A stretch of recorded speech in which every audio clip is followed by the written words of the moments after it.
Ayan guys, napakasarap niyan.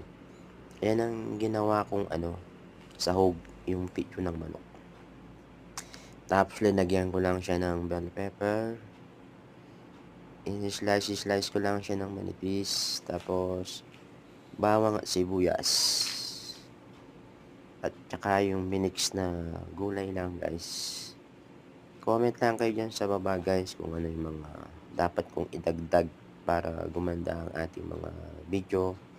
Dahil medyo baguhan lang tayo sa pag-i-edit guys. So, write and comment lang. Like and share. Para kay manyamang kaabe guys. So, marami kayong matututunan dyan guys. Napakasimpleng food pero masarap. Okay? Thank you guys. Like and share. Subscribe please.